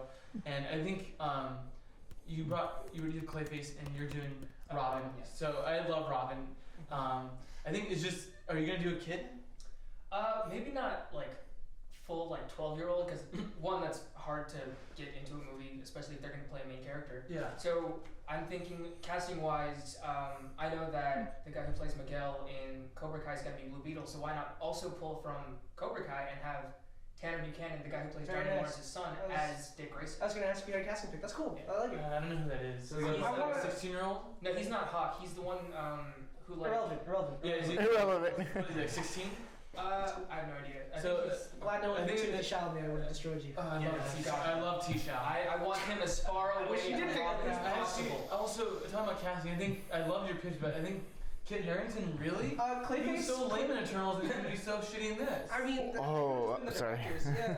I feel like you need someone more vain to play Clayface. I agree, I think Because like his whole thing is he's He's an so actor and soft. that's Oh, all yeah. he is. he's so like Absolutely. soft. He's like, you know nothing, Jon Snow. Like literally, when I see Clayface, like, dude, you don't seem like you've been struggling as an actor. You want someone on? I think you should have cast. You should cast like a 40-year-old actor who's actually been out of the biz. No, because it needs to be a starving kid. It needs to be like an up and comer. Starving I mean, kid? someone who's never, and I'll tell you why, right? Someone who's never really seen that fame, and the reason why Clayface is the way that he is because this is a starving city. He's looking for work. He can't find it. He goes looking for regular work. He can't find that either. And you know what he starts doing? He's like, you know what? I know it would make a lot of money. You think that you took down the Riddler? You think that it's all over? Copycat killer. I mean, a huge part of this movie. Sorry, I don't want to say that. Yeah, it is the detective work behind it. They focus on Batman being a detective, and I think that's something that's really important that I really like focus on is seeing Batman get thrown off the trail a little bit more. He seemed to be kind of onto Riddler here and there, and of course there's a few twists, but I mean, someone who really what makes a good villain is if you can bring out some of the best and the worst in your hero. Hold on. If you bring out the best and the worst in your hero, and what Clayface can do is he can make it seem like, oh, I'm saving Kyle now. Oh, now I'm just some random guy. He's gonna keep on running into him, and Batman's just gonna think he's running into people. He's like, I'm getting him, and maybe he won't. Maybe Clayface being a young guy, he'll make a few mistakes, and Batman finally realizes like this is all kind of coming together a little too smoothly. But because Clayface is such an actor, he loves the theater. He loves orchestrating something that's going to come together and ultimately take down Batman. I will say, I don't think that's a bad idea. I think that's a great idea for a movie. But immediate sequel, I think Robin should be better because think of Clayface infiltrating the Batcave as Robin. Well, That's really good. Here's what I think. I want to because Nick, we know comics. I think you know this character too. Why would you pick Clayface over Hush? Because it's not like you're not even doing Clay, right? That's true. Hush Right, is it powers? That is Oh, really hard no, about his he's character. shape-shifting. He's a shapeshifter. So he has powers in this. Yeah, movie. that's why he keeps running into. That's Batman running into different people. He So, thinks he's Oh, running yeah. into- I want to get confirmation. So he's already Clayface in the movie, like starting out. He's gonna have his own origin story. I mean, it's just gonna be like wrong place, wrong time stuff. You know what I mean? But I want to focus more on the whole like. I don't think the Robin thing is a good idea for one reason. It's like, yeah, you can introduce a Robin, but that kind of just feels like then you're doing like I wouldn't say like a film series thing, but it feels like TV. You know I think what mean? it's just if you're having a kid actor is really hard to sell. I think we see him with Aaron Paul in Breaking Bad. He can deliver. I think also Kit Harington. I think Kit Harington's almost suffering the same thing with Sophie Turner. They're only good in Game of Thrones, and that's pretty much it. I think there's another Game of Thrones actor that could work a lot better, and it's Ian Glenn. Who's that? He's not Lord Commander Mormont, but he's He's Mormon. the other Mormont. Jorah Mormont.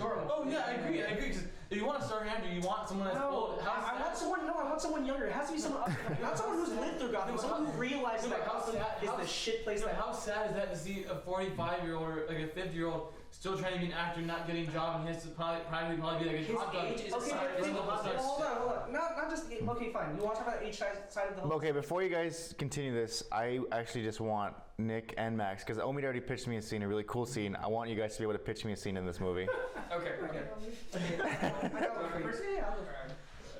Clayface is an up-and-coming actor, and this is why it's important. It's very relevant of the time period. We have a lot of starving actors who are our friends right now, who are people that we know who are trying to make it. And where do you go, right? You go to somewhere like New York, Gotham City, and he's trying to be on Broadway. He's trying to be off Broadway. He's trying to make it on his way up, and he thinks that he has big headlines. He's like, I killed the show. I murdered the show, man. Like, I know it. Like, I did such a good job. I prepared for it so well. You know, he comes out of some sort of art school, you know, some sort of Juilliard or something like that, and you know, he keeps seeing top headlines, and he's hoping that like maybe he'll make it because of the show. What happens? Batman's stopping crime. Batman's doing this. It's all about Batman, and this guy who's mentally conflicted because obviously, you know, they're not usually all there. he finally says, you know what? I'm so tired of this Batman. I'm taking it down. I want to be the headline. I want to be the one who's on the front page, who's getting all the respect, and you know, as an actor, that's what he wants. And so I think that you then get that turn of like him being like, I'm gonna, you know, take him down. And What do you guys have? No, I'm thinking. Okay. I'm trying to visualize it. yeah. So I have a few scenes in mind, mostly because I've read a number of comics, but I'm going to go with this one because it ties more into the Robert Pattinson movie. So again, I haven't seen the movie, but for me, one of the most iconic scenes from the trailer is when he's facing a bunch of street thugs in, I think, like skull makeup, and he like blocks one guy, brings him to the ground, and starts wailing on him, and that's when he says "I'm vengeance" in the trailer. I think that's a beautiful scene, and it's super memorable for people who've seen the trailer. I think for the Robin movie, we do a sort of like mirrored version of that, where you have Dick Grayson's Robin, not as Robin yet, like pre-super suit. He's just like in a hoodie in the middle of an alleyway, facing some thugs. He does the exact same thing, but he gets overwhelmed. Batman comes in, saves his ass, and he's like, "Come with me," and brings him into his world. Interesting. Like Robin, Batman knows nothing's gonna stop Robin from exacting vengeance and going down the same dark path. So he's like, "I know a better way. Come with me." So I would say this. I really like your pitch, and I also like yours. But I think at the end of the day, it'll always be compared to other better Robin stories, because it'll always be compared to, like, because you said you're doing Dick Grayson. Are the Flying Graysons in this? They would have to be, yeah. Yeah. So I think there's just a lot you have to do. I think there are always so many good Robin stories, and for Clayface too. I think at the end of the day, there is not really a good Firefly story. He is a C-tier character that I want to bring to the forefront. But it's a much bigger risk at the same time. No, I it's feel not, like- because you're still having it with Scarecrow. Scarecrow can lead, and you know, I was talking about this. Scarecrow is never given the chance to be like in the forefront. When you put him as the villain in Arkham Knight, who's the villain? Fucking Joker. In Batman Begins, who's the villain? Fucking Ra's al Ghul. I want Scarecrow to really be in the forefront of this. I think, and since this movie's darker, they can really go into the fear of it. Like, it seems like Ron Parents had just tortured Batman, so punished that I don't know if they show the death of his parents, but we can really exploit that fear. And also for yours, not only do they say Karen is a great actor, I think yours is just like a generic villain. It's just a generic villain saying, I'm not getting a job, so I'm gonna go for Batman. Hold on. You didn't give us a villain. For mine, it's literally the guy who got screwed over. He literally got screwed over by who? He got screwed over by that Batman. Fine. You want a villain? Yeah, give me, and not sure. Go ahead. Who you It's got? not even a super villain. Carmine Falcone. See, no one's gonna Black Mask. No one's Black Mask. I want Carmine to pick. Falcone is one of the most famous gangsters in all of Gotham. I'm saying he's in John Stewart already. So, and also he's not gonna sell tickets. And Black Mask, I really Dude, want. Firefly's gonna sell tickets. Why'd you bring that up? You know why? Because his action, he literally is flying with a flamethrower. These people are so tired of seeing Flying with a dumb action. flamethrower. No, those people are so tired of seeing dumb action. Haven't you got that? Endgame? Dumb action. Serious? We saw Endgame Dumb already, action. man. This is not a dumb You were action. like, flamethrower scary. Okay. Let me tie this into your closing, and then we'll finish it out there. So, dumb Actually, you have how many times have you finished it off? You've only done it once, right? That's fine. I can go second or if you want me to close it, that's fine. If I can just poke one more thing in his movie. Go for it. I was down for the Firefly movie Yeah. or a Scarecrow movie. The fact that you're having them in both is going to be way too much to handle. The fact that I haven't seen the movie, we have Penguin and we have Penguin, Riddler, and Carmine Falcone. So I think we can juggle only two villains. Okay. So Nick. Oh. yeah. So as I'll go to my closing, Firefly will not be a big dumb action. Because also, imagine Matt Reeves being able to direct like how awesome scenes could look with like a flamethrower, like pure pitch black, and you just see the fire coming out. And then you see him teaming up with Scarecrow, where Scarecrow uses like essentially his gas canisters to really fuck with Batman. And we're gonna bring back one of my favorite lines, and Batman begins with "You need to lighten up," and he's gonna burn him with a fucking torch. That's good. And I said Aaron Paul is gonna be really good. I think just at the end of the day, you want a villain that's sympathetic. I think Clayface, yeah, he's a starving actor, but just because you're a starving actor and you're becoming a villain, no one's gonna really connect with us. Like, dude, get a regular job then. If you'll get a regular job and you'll find how to act on the side, not being a fucking thug. Don't be a thug. And for you, my biggest problem is casting a child, like a younger actor. Because I don't think they're gonna be able to stand with Ron Pattinson. Ron Pattinson's an amazing actor. You had a long monologue, so I'm gonna say what I gotta say.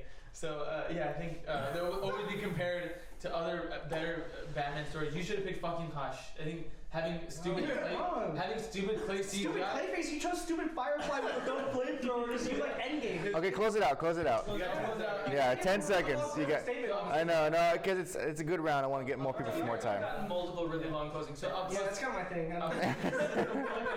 So at the end of the days, I want to bring a villain who's never given the chance, and I think Firefly can look awesome. We're gonna go into the torture. We're gonna go into the fear. We're gonna bring Batman more mature. Your pick is a fucking joke. Okay, Nick, go ahead. Well, talking about villains who never get a chance, talk about the mob villains, right? Every other superhero movie has a major villain, but most of the crime in Gotham City have come from the gangs. Not only that, the whole reason for Robin's introduction in the comics was because Batman was too dark. From what I understand of this new Batman movie, it's really dark, really heavy. So why not have that same reason as to bring someone else in and have his reasoning for coming in be, this kid is going down a really dark path. I don't want to make another Batman because I don't think this kid can take it, so I'm going to show him a better way. Or better yet, Batman realizes, oh shit, I'm too extreme. I need to lighten up. Alright, I mean, that's completely fine. I don't really want Short and to. sweet. I don't want to tear into your guys' picks too much. I'm probably. I would I love just- all these movies. I think just explain your pick. Yeah, pitch a little I more. think for my pick and what you're not really understanding about the whole Clayface thing that I'm doing is it's doubling down on what they've already created. I mean, I saw it last night. I don't want to go into that too much. I'm just saying they can double down on that idea. Gotham's been parish and on top of already having all of these villains come out, what's worse than all of that? Having to up your detective game and all of a sudden, like, you think you're the world's greatest detective and you have a guy who can shapeshift into anything. What happens when Batman goes in to fight this guy? Maybe this guy finds out he's Bruce Wayne. Maybe he can shapeshift into Thomas Wayne, Martha Wayne, really mess him up. You know what I mean? Psycho thriller. Go that route. Go the detective route. You know, I think people are kind of done with seeing the whole action thing. I'm not saying they can't have action scenes. Like, they had action scenes last night and they were good. But really double down and focus more on the fact that Batman's not only like a martial artist, he's pretty much the greatest mind on earth. And he has to go up against a guy who now has to put him through those trials to really, you know, solidify himself as the greatest mind, to save a city, to save people, you know? Good fight. I think this good. one was fun. I do like the pitch questions because you guys get to be a little bit more creative in this.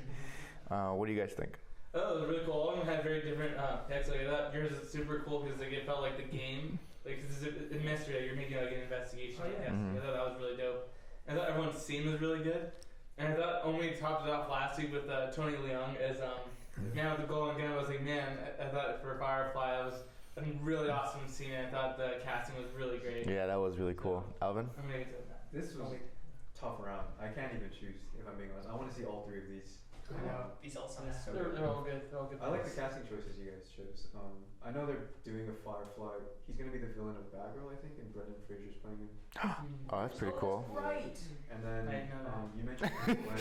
That shouldn't be used against me. You don't mention it. You mentioned Ian Glenn. He plays Bruce Wayne in Titans, so I just thought that was a really Oh, yeah, interesting. yeah. I hate Titans. I think Ian Glenn's a fantastic actor for Clayface. Yeah, it sucks. I will say I don't like my casting choice. I didn't think of casting at all. Oh, I had to do it last time when I was on the spot. I didn't want to tell you that because it really fucking throws the thing in the wrench. Because when they came out with casting choices for their picks, I was like, motherfucker. I didn't think of anything. I was like, Channing Tatum. Overall, really good fight. It was fun. I like hearing you guys' picks. That was a great round. It was a really good round. I think you all did pitch me a really good scene. Max, I like Clayface. I think that's a cool villain. I think it's really cool how he's gonna go into like that detective work kind of stuff. How I think Clayface would be a good one to like kind of throw him off. I really like introducing Robin. That would be really cool. How it is a really dark movie, so bringing in that lighthearted character is gonna definitely help the relationship between the two of them, and how he's gonna steer him away from that path. Omid had a really cool pick, really cool villains. Honestly, I think Omid sold it to me the most from his very opening scene. It was really good. As soon as I heard those fucking that As soon as I heard Firefly, I was like, fuck, I'm in. Yeah, I think it was a really cool pick. I think Max, I was confused as to why Clayface was a villain in that movie at all, other than him being a struggling actor and wanting attention. Yeah. And then I think every Batman movie needs a really cool villain. Yeah, I think that's. definitely my movie's pick. Mm-hmm. I thought Max's Clayface is really good. I think I would just agree with like an older Clayface would have been really good because he feels so bad for him. He's like, damn, he's like 50 years old and he's still going for his dream. Yeah. He feels so bad. Still a good pick. Yeah, still a good pick. Yeah. They're all really good picks. I was thinking about doing Robin too. Honestly, Yeah, I was trying to think about Robin myself. I was like, who would you cast as Robin? I was going down the list of people, and I was like, I can't think of anybody. But then you said Robin, I was like, I'll leave him out there. I'll just leave him out. I'm done. Actors, but I feel like they're all too old. I want a younger Robin. Robin's an accessory though. Like, you know what I mean? He's not the reason that the movie's To me, like, Batman's really cool, but the most interesting part of Batman is the Bat family. Oh, yeah. Yeah. I think they individually have better arcs than Batman. Yeah. I can see that. I Okay. think the best line you had was having Robin so he wouldn't grow up to be Batman. Was really Yeah, good. he's like, for the hero thing, the superhero thing, I'm all in for that. But being the Batman, I don't want to do that anymore. I love that line. Okay. Great picks. So now we have our 2 finalists. We have Nick and Omid. You can still say that. Oh, you want to say the Yeah, you can still say that. We'll ask you about the picks. So now we're going to I want to say with them. You know, if these guys are gonna be arguing, it'd be fun. What do you want? It'll keep the frame balanced. If you're. Oh. So just say, yeah. Because then I'm gonna have to move. What we over. could also do is just cut and shift. Yeah, that's more editing. Yeah, we'll be fine. We'll be fine. It's okay. It's okay. No, it's okay. It's okay. All right, so we're going into the speed rounds. That fucking sucks. No, you get a front row seat. No, it's terrible. It's my own hell. It's okay. You can help us judge. Having to be the team that watched the world, like, you know, you just lost the World Series, you don't get to walk off the field. You just stay right. You get to watch, exactly. You get to see your mistakes. Yeah, I remember this so there. No, I hate this. Alrighty, so we're in the speed round now. I'm gonna ask you guys a couple of questions, and then you're gonna just give me the answer, the first thing off your head. We're gonna go 30. Huh? 35. What's the time at? The match is at 128, and if you want, We're doing 3. I think 3. We're doing 3, yeah. Okay, so our first question, just so you guys know how to play the game now, right? You good, Nick? Can you refresh? Okay, so yeah. I'm gonna ask the question. You want to give me your answer as quick as you can, because if he picks it first, then he's gonna argue with that. So yeah, some of the questions are like a this or that. So here are 2 movies, pick one. Whoever goes faster argues it. It's gonna be in what 30. And it's a speed round, so it's not nearly as long. We got 30 seconds opening 2020. Yeah. Okay. Okay. Sound good? Yep. All right. So our first question, I want you guys to tell me what's the best Arkham game. Not fucking. What did you say? What did you say? City? Can you give me a pick? That's fine. Asylum? Okay. All right, Nick, you got 30 seconds. Sell me on Arkham City. When you're ready. It has the best pacing, best overall story, and Joker dies in the end in an honestly really tragic way and needs to carry his body out. It basically remade the entire game franchise. Asylum was a good start, but City was the real game. You still got 15 seconds. That's all I need. Okay. Damn. Dang. Oh, wait. 30? Is that cool? Can I do that? Yeah, just don't interrupt them. So Arkham Asylum, you know what Arkham Asylum did? It showed that superhero video games can work. They gave us an awesome story with Batman and Joker. And you know what is the best thing about Arkham Asylum? It all takes place in one night. They use that in the other games, but I don't think it works anywhere near as well as Asylum does. And this is the first time you see all these villains, and it really goes like, oh, Batman is trapped. They're not trapped with Batman. Batman is trapped with all of them. You go into Killer Croc. You go with Poison Ivy. You go with Joker. Arkham Asylum set the bar for all games. No, you're good. Nick, you got 20 seconds. You got to shit on Asylum for me. Shit on Asylum or Defend City? You got to do both at this point. Usually it's 30 minutes, or 30 seconds open, and then 20 seconds to attack. Yeah. And then 20 seconds. So, Asylum, although it's a great start and interesting story, gameplay is really slow. Asylum was good. City only makes it better traversal, better combat, more villains, more story arcs, and better boss battles. I think Arkham Asylum suffers from the idea of more isn't better. You have so many villains that they're in it for so little. Like Two-Face, he's only in it for one fight. I guess it's cool. Catwoman, that's alright. But I think Arkham Asylum is just, it does everything so much better. It's darker. It feels so much more intense. You're so almost claustrophobic. It's like Batman is stuck with all of them on that small island. All right, Omen, you're good. Nick, you have your last 20 seconds. I will say, use up your 20 seconds. Alright. City has more playable characters. That was the first game they introduced playable DLC characters where you can play Robin, who's similar to Batman, but it's different enough. Catwoman, who is a completely different storyline that ties into the game, but also a different playstyle. She's more stealth related, so it adds more dynamics to the game. Also, it builds more on the relationship between Joker and Batman. Oh, you're good. Get a hint at. You're good. Only last 20. Because Arkham Asylum is not only the first super game to work, but this gave us Kevin Conroy and Mark Hamill working together again that we haven't seen in such a long time. When people saw it, their pants exploded. We also, if this movie had so much, this game had so much against it. You had shitty Amazing Spider-Man, Wolverine, X-Men, all these shitty superhero tie-in games. That Arkham Asylum. Oh, you're good. It works. Good fight. I think it was a good first fight. What are you guys' thoughts? You can go first. I think Nick had a better argument. Yeah. I mean, You set up better. It's very obvious you haven't played this game. What the fuck? whoa. I thought Nick had the better pick. I thought Owen had the better defense. Like it also you didn't use your time the whole way through, but I was surprised because no, Nick did have good points. That was a really close one. Yeah, it was close. Nick did have the better pick. What Max? What did you think? What's He already said it. I just think that I mean it was a better pick, but also I mean it's not like you didn't say anything wrong. It's just Sure. you can go. I didn't play the game. When Yeah, it's like playing you this can- game or no, Arkham? I played both Arkham Arkham. Asylum. I just feel like you could dig deep. Dig a little deeper. Dig deep. I will say they were both good picks. I think City was the bet. I'm not gonna say that now. City was like the better pick initially. I think Omi did say more though. It's all based off the arguments. So yeah. So Omi did say a lot. I'm gonna have to give it to Omi. I'm with Amir on that one. I'm gonna give it to Omi. So Omi gets the first one. Yeah, I like City a lot more, but I remember Durkee loved Asylum more. But I like City a lot more. Okay.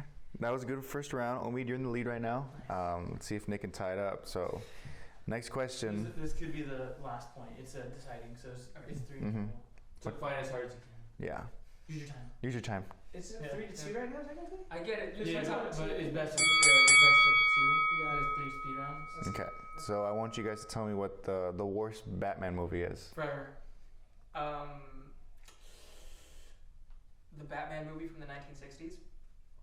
Adam West. Okay. Is that shark repellent? Yeah. Oh, Oh, nice. Okay, Omi, go first. 20 seconds. 30 seconds. So what came before Batman Forever was Batman Returns. We had a really dark, gritty take by Tim Burton, and they saw that it didn't sell enough toys. So you know what, we're gonna give it to Joel Schumacher. We're gonna go more slapstick. We're gonna go more comedic. We're gonna go more comic booky, more stupid. That's where we have those two stupid pops right there. My favorite villain is Two-Face, and do you know how Two-Face dies? They die by throwing loose change in him. It literally falls off. As a Two-Face fan, it literally is like them pulling my pants down and punching me in the fucking face. It really ruined Two-Face in that movie. And Jim Carrey's alright. Okay, Nick? so the Batman movie with Adam West.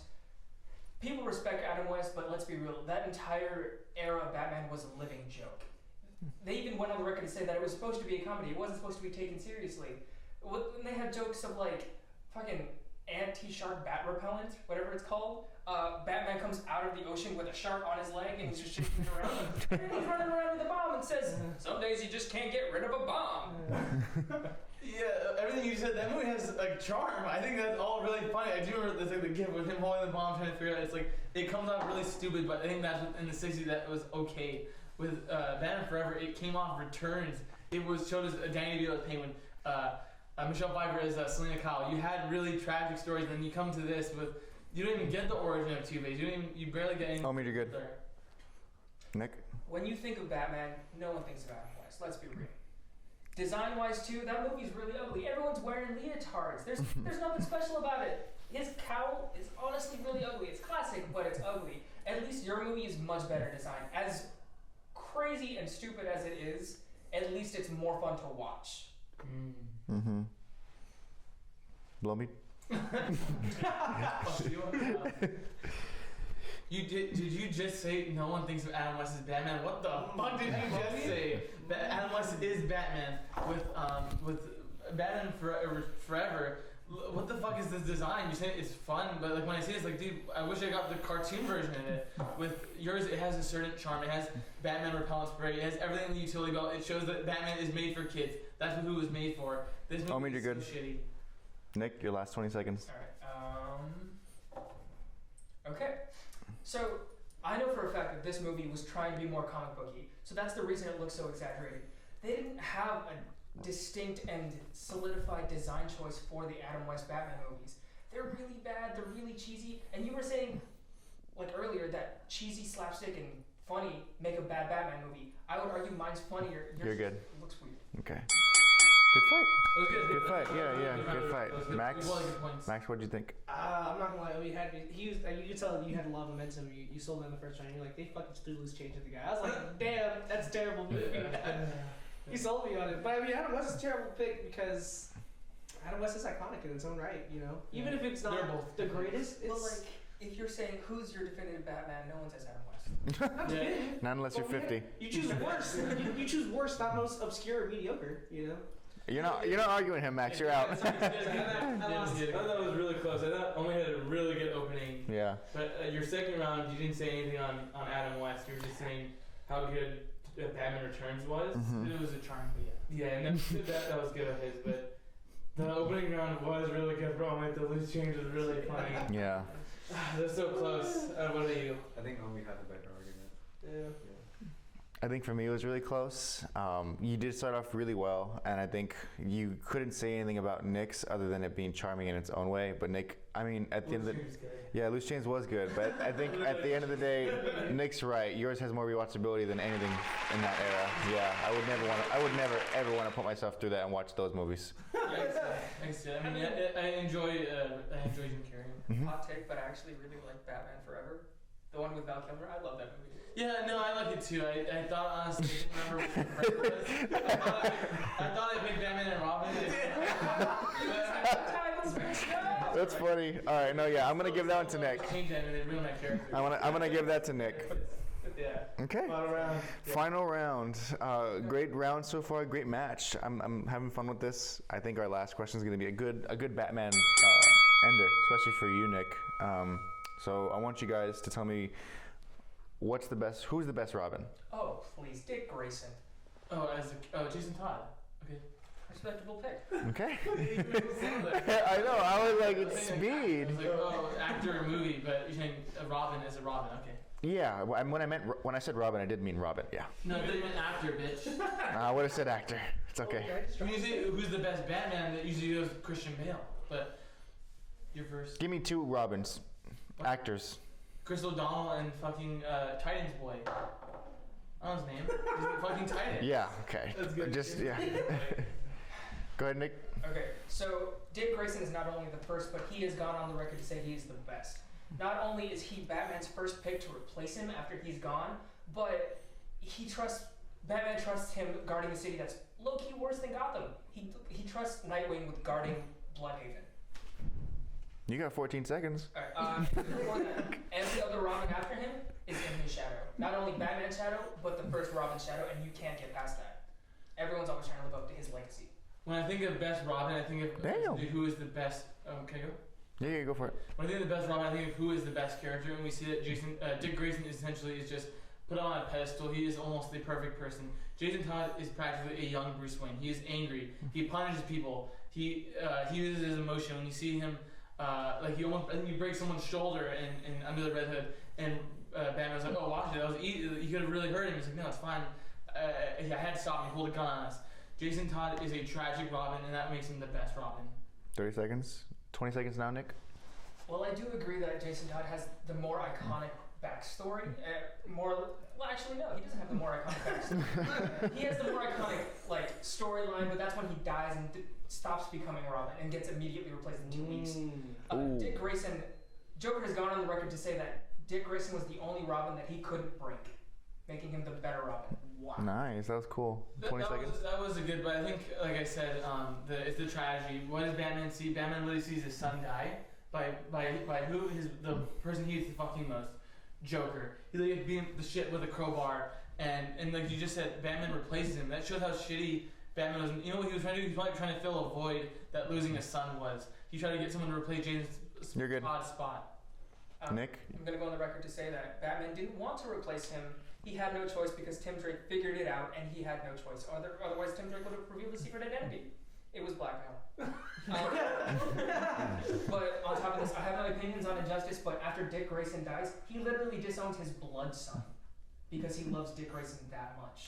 I don't see Batman disowning any other Robin because Nick, Jason died. that was good. And Omid, your last 20 seconds, you better think.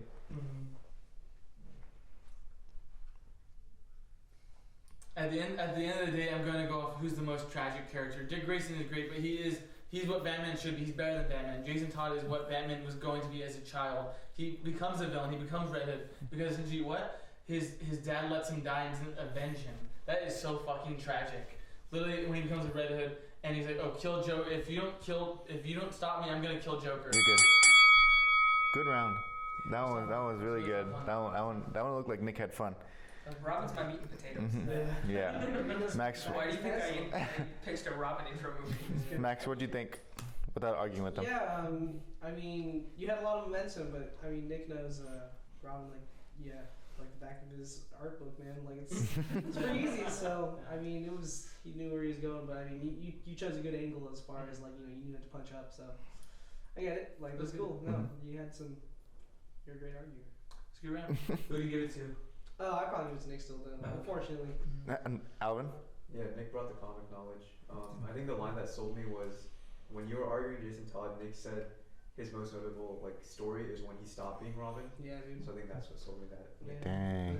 I thought that was really good. I thought the smart take that he went with is like, oh, Dick Grayson is like the shining white knight, so it's a little boring. Rather, as a Red Hood is flawed and he has issues. So actually, I give that one to Omid. I thought Nick had a good closing punch, but I thought rounds 1 and 2, I thought Omid was much stronger. Yeah, I think Omid had. I'd say he had the harder pick because Dick Grayson I feel like is the most iconic Robin.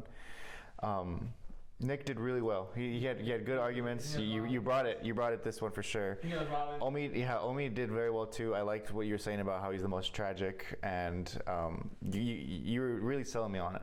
You know, I'm always rooting for you, man.